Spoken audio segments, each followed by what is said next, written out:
Hey guys! Welcome back to my channel. So for today's video is another layout na naman ang ating gagawin using Microsoft Word. And this time, ang gagawin naman natin ay may theme na yellow rose para sa wedding invitation. Pero pwede nyo din itong gamitin para sa inyong debut invitation or 18th birthday. So kung naghahanap kayo ng more on yellow theme na layout or invitation para sa inyong event, sobrang ganda nitong gamitin. Dahil isang image lang yung kailangan natin dito at ito ay ang yellow roses. So yun lang yung kailangan yung hanapin dyan sa Google para mahanap ninyo mismo yung image na ginamit ko dito.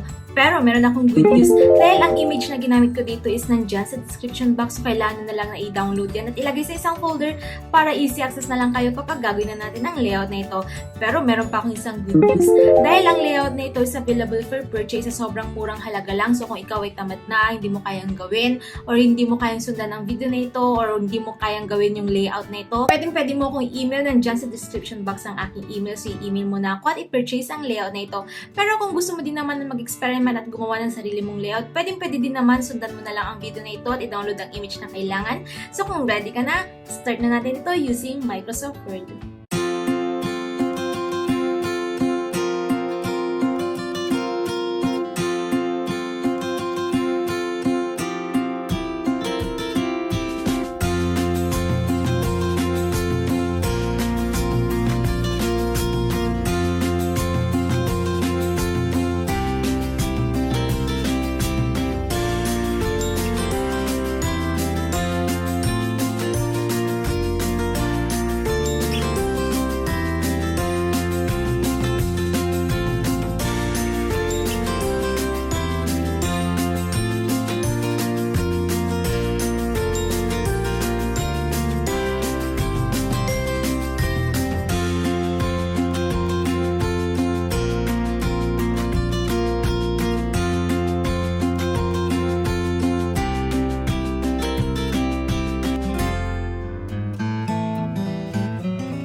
So, yun, meron na tayo ditong yellow rose na pang wedding invitation. Pero pwede nyo din itong gamitin para sa inyong debut invitation or sa 18th birthday. So, sana nagustuhan ninyo ito. And kung may mga request and suggestion pa kayo, mag-comment lang kayo dyan sa baba at gagawin natin yan ng video. Again, thank you so much for watching and see you sa akin next video. Don't forget to like and subscribe. Bye!